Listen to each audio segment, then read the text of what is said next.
Dame de beber agua viva, yo anhelo.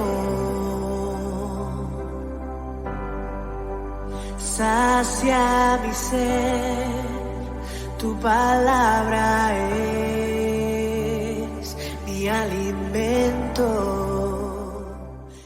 Vamos a estar abriendo nuestras Biblias en el Evangelio según San Juan, en el capítulo 4, y vamos a estar tomando lectura del texto 13 y texto 14, donde dice así: Respondió Jesús y le dijo: Cualquiera que bebiere de esta agua volverá a tener sed, mas el que bebiere del agua que yo le daré no tendrá sed jamás, sino que el agua que yo le daré será en él una fuente de agua que salte para vida eterna. El Señor Jesús se sentó al lado del pozo de Jacob. Esto lo dice el texto 6 de este capítulo 4 del Evangelio según San Juan. El pozo de Jacob era el pozo que había abierto el hijo de Isaac. Por supuesto, muchos siglos después, el Señor Jesucristo se sentó al lado de ese pozo. ¿Y Jesús qué hace? Bueno, aprovechó para darle una lección a una mujer samaritana que se acercaba allí a sacar agua. Y entonces le dijo los textos que nosotros hemos leído. Cualquiera que bebiere, le dice, de esta agua volverá a tener sed. Pero el que bebiere del agua que yo le daré, le dice Jesús, no tendrá sed jamás, sino el agua que yo le daré será una fuente de agua que salte para vida eterna. Es interesante cómo Jesús comienza a usar el agua como una figura de lo que es la satisfacción espiritual. Más adelante, por ejemplo, en el último y gran día de la fiesta, nos cuenta el Evangelio de Juan también, allí en el capítulo 7, texto 37, que Jesús dijo: si alguno tiene sed, venga a mí y beba. Como dice la Escritura, de su interior correrán ríos de agua viva. Vea que en ambos casos la figura es la misma, es decir, Jesús habla del agua fluyendo y lo hace a la mujer samaritana cuando le dijo: será en él una fuente que salte para vida eterna, allí en el texto 14 del capítulo 4. Ahora, Jesús no está hablando del agua estancada, Jesús está hablando del agua viva. Y el segundo pasaje, en el capítulo 7, texto 38 de Juan, dice: de su interior, fíjese, correrán ríos de agua viva. Es decir, el agua que está en constante actividad. A eso se está refiriendo el Señor. ¿Y por qué esto es tan importante? ¿Por qué es tan importante lo que Jesús dice? Bueno, porque Jesús aquí está describiendo la vida espiritual de la persona. Él está describiendo eso. Está describiendo nuestra vida espiritual.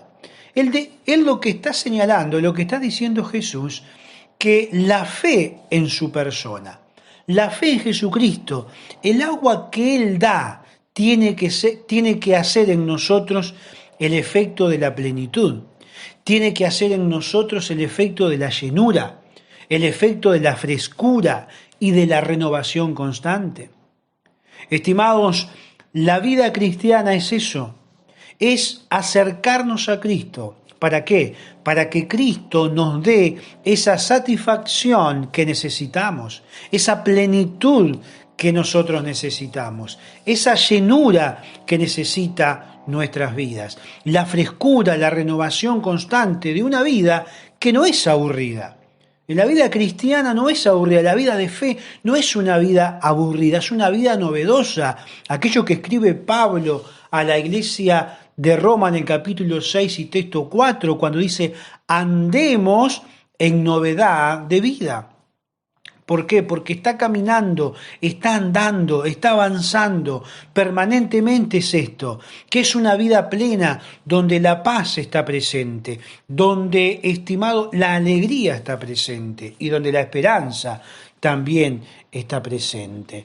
Cuando el Señor Jesucristo nos salvó, fíjese que Él lo hizo para que nosotros, para que nuestras vidas fueran vidas poderosas, para que realmente nuestras vidas fueran vidas grandes, es decir, fueran vidas triunfantes, para que cada uno de nosotros pudiéramos de alguna manera conmocionar al mundo. Es decir, el Señor no nos salvó para ser hombres y mujeres aburridos de fe, afligidos, amargados. Nos salvó para ser realmente triunfadores. Ahora, esto es una verdad estructural, es una verdad que enseña la palabra del Señor. Pero quiero decirle que no es siempre una realidad en la vida de los cristianos. ¿Por qué?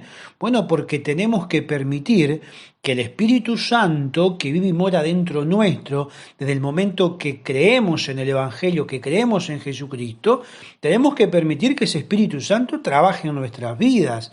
Tenemos que someternos a la voluntad del Espíritu Santo de Dios. ¿Para qué? Para que Él pueda gobernar todas nuestras acciones. Estimados, siempre que el Espíritu Santo guió una vida, siempre ocurrió algo. Es interesante porque hay muchas vidas paralizadas en este presente porque ha entendido mal el cristianismo y se hace otra cosa que no es la voluntad del Señor. Bueno, yo creo que esto de lo que nos dice la palabra del Señor, de que el Señor realmente quiere que nosotros nos acerquemos a Él, que podamos encontrar esa satisfacción en nuestra vida cristiana y de fe, esa llenura, esa frescura, esa renovación constante, porque la vida cristiana no es una vida aburrida. Yo creo que esto es la base de la vida cristiana. El cristiano es aquel que ha recibido la paz de Cristo, aquello que dijo Jesús: mi paz os dejo, mi paz os doy, que tiene la alegría de Cristo realmente. ¿Por qué?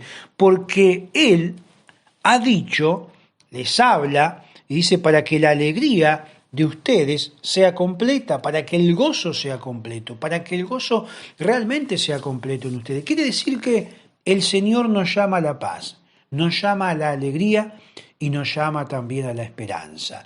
Y esta fue una realidad que vivieron los primeros cristianos. Todos nosotros recordamos en la historia que para los primeros cristianos ellos no la tuvieron fácil la vida cristiana. No tenían una vida cómoda, tenían una vida bastante dura, podemos decir muy dura, una vida en medio de persecuciones, en medio de pobrezas y todavía como parte de un pueblo que estaba sometido al imperio. Pero dice que perseveraban unánimes la palabra del Señor, y dice que lo hacían cada día en el templo, y partían el pan por las casas, y dice que lo hacían con alegría y sencillez de corazón. Es decir, no tenían bienes materiales para tener alegría, no tenían lujos para tener alegría, ellos tenían a Cristo, y con Cristo tenían la alegría que realmente necesitaban. Yo creo que es importante recordar esto, ¿no?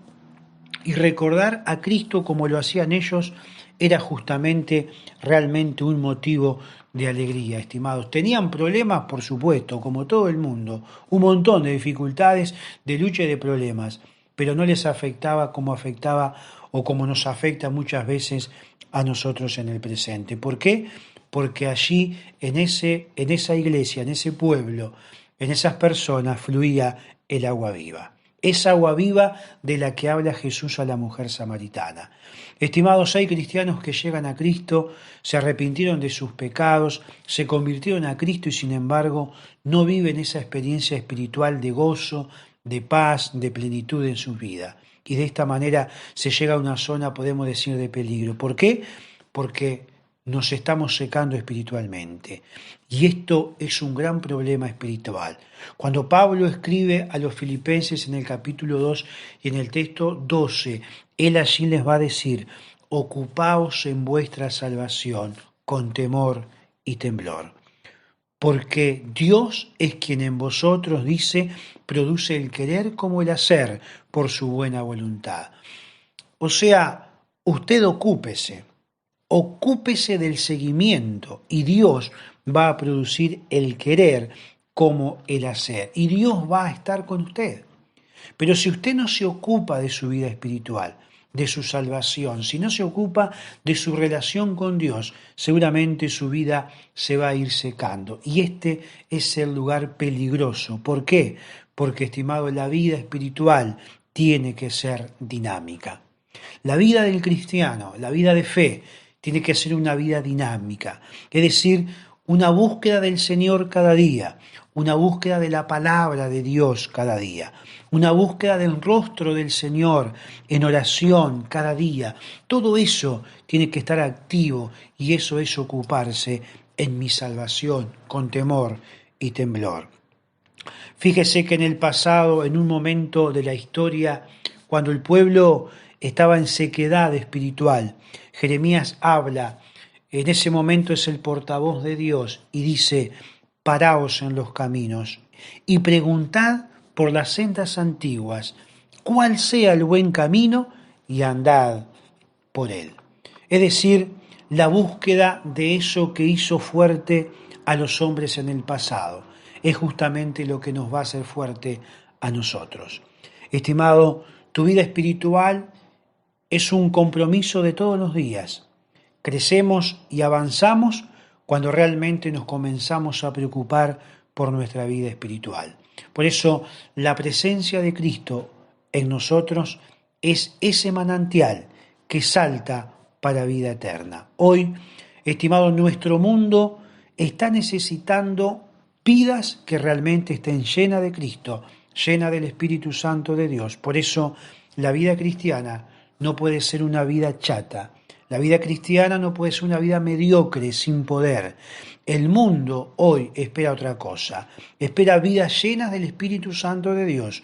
Una vida que realmente toque el corazón de los seres humanos. Recordemos tener una vida espiritual dinámica, plena, llena de frescura de Dios. Para eso hay que ocuparse de nuestra salvación y hacerlo buscando al Señor. ¿Por qué? Porque la vida que hemos recibido, esa agua viva que salta para vida eterna, debe fluir, porque la vida cristiana que hemos recibido y en la cual creemos es una vida totalmente dinámica. Que Dios les continúe bendiciendo y que su presencia continúe guiando cada una de sus vidas. Los que débiles son, vamos a la fuente a sumergir nuestro corazón, que el dolor y el miedo sean lavados al fin.